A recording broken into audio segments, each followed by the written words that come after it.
A paz do Senhor Jesus Cristo, meus queridos irmãos e irmãs, alunos da Escola Dominical. No próximo domingo estudaremos a 12ª lição do primeiro trimestre da EBD, intitulada O Filho e o Espírito. Esta lição de número 12, a penúltima do trimestre, desenvolve a relação intratrinitária entre o Filho e o Espírito Santo, destacando a atuação conjunta dessas duas pessoas divinas na encarnação, no ministério terreno de Cristo e na missão redentora, que envolve também o crente. Demonstraremos que a obra da salvação é plenamente trinitária, onde o Espírito não atua de forma independente do Filho, mas em perfeita harmonia com ele, segundo o plano eterno do Pai. Vamos iniciar nosso estudo? Preparados? Vamos em frente então. Inicialmente, a lição aborda o papel do Espírito Santo na concepção do Filho de Deus. O anúncio do nascimento de Jesus revela claramente essa ação divina quando o anjo Gabriel afirma a Maria: descerá sobre ti o Espírito Santo, e a virtude do Altíssimo te cobrirá com a sua sombra. Pelo que também o santo que de ti há de nascer será chamado Filho de Deus. Lucas 1,35. Essa declaração evidencia que a encarnação não foi fruto de processo humano natural, mas obra sobrenatural do Espírito. O Espírito é apresentado como um agente direto da concepção virginal, garantindo que Jesus fosse verdadeiramente homem sem deixar de ser Deus. Ao mesmo tempo, essa atuação assegura a pureza e santidade do Filho, pois ele não herdou a natureza pecaminosa da humanidade caída.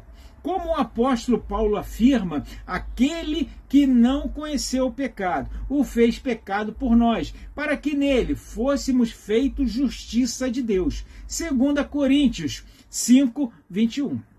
Assim, a obra do Espírito na concepção de Cristo garante tanto sua plena humanidade quanto sua perfeita santidade, qualificando-o para ser o Redentor sem mácula. Em seguida, examinaremos a relação do Filho com o Espírito durante o ministério terreno de Jesus. O Filho é apresentado como o Verbo eterno que se fez carne, conforme ensina o Evangelho de João. E o Verbo se fez carne e habitou entre nós, e vimos a sua glória, como a glória do unigênito do Pai, cheio de graça e de verdade. João 1,14. Embora sendo plenamente Deus, Cristo assumiu voluntariamente a condição humana e viveu em dependência do Espírito Santo. O Espírito capacitou o Filho para o cumprimento de sua missão. Isso é visível já no início do ministério público de Jesus. E Jesus, cheio do Espírito Santo, voltou do Jordão e foi levado pelo Espírito ao deserto. Lucas 4:1. E ainda, Jesus voltou pelo poder do Espírito para a Galiléia, e a sua fama correu por todas as terras em redor. Lucas 4:14. Esses textos mostram que os milagres, os ensinos e as obras de Cristo foram realizados sobre a unção e o poder do Espírito. O próprio Jesus declarou: o Espírito do Senhor é sobre mim, pois que me ungiu para evangelizar os pobres, enviou-me a curar os quebrantados de coração. Lucas 4:18. Dessa forma, enfatizamos que o ministério de Cristo é um exemplo supremo da cooperação entre o Filho e o Espírito, revelando a harmonia interna da Trindade.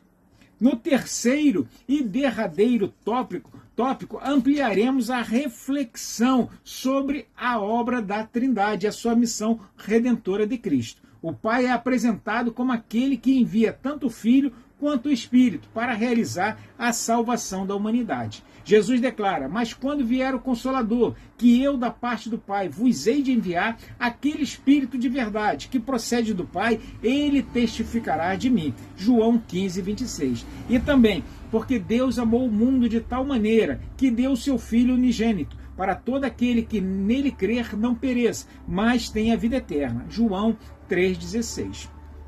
O Espírito tem como missão principal revelar e exaltar o Filho, conduzindo os homens à fé salvadora. Jesus afirma: ele me glorificará, porque há de receber do que é meu e vou-lo há de anunciar. João 16:14. Assim, o Espírito não chama a atenção para si mesmo, mas aponta continuamente para Cristo como Salvador e Senhor. Essa dinâmica trinitária exige uma resposta do crente, marcada pela fé e submissão. A salvação não é apenas um ato intelectual, mas uma entrega obediente à obra de Deus. Como ensina o apóstolo Paulo: se com tua boca confessares ao Senhor Jesus e em teu coração creres que Deus o ressuscitou dos mortos, serás salvo. Romanos 10:9. O crente, portanto, participa da missão redentora ao viver segundo a orientação do Espírito, em obediência ao Filho e para a glória do Pai. Concluímos reforçando que a relação entre o Filho e o Espírito revela a perfeita unidade da Trindade na economia da salvação. Desde a concepção de Cristo até a aplicação da redenção nos corações dos crentes, percebe-se uma atuação coordenada das pessoas divinas. O Espírito gera o Filho na encarnação, capacita-o em seu ministério, glorifica-o após a sua obra consumada e conduz os homens à fé salvadora. Assim, a lição demonstra que não há competição ou independência entre o Filho e o Espírito, mas comunhão eterna e propósito comum. A redenção é fruto do amor do Pai, realizada pelo sacrifício do Filho e aplicada pelo poder do Espírito Santo. Essa compreensão fortalece a fé cristã e conduz o crente a uma vida de adoração, submissão e confiança no Deus triuno. Chegamos assim, meus irmãos, ao final deste vídeo. Esperamos que esta síntese de nossa 12ª lição do primeiro trimestre tenha motivado cada um de vocês a estarem conosco no próximo domingo em uma escola dominical bem pertinho de sua casa. Próxima sexta-feira, não esqueça, continuaremos estudando o livro de Salmos de uma forma exegética, pentecostal e de acordo com a tradição judaica da época em que cada salmo foi escrito. Por isso, eu te convido a acessar nosso canal no YouTube, a se inscrever, comentar, compartilhar, para ser avisado todas as vezes que lançarmos um vídeo novo. Fiquem com Deus e que Deus os abençoe em Cristo Jesus.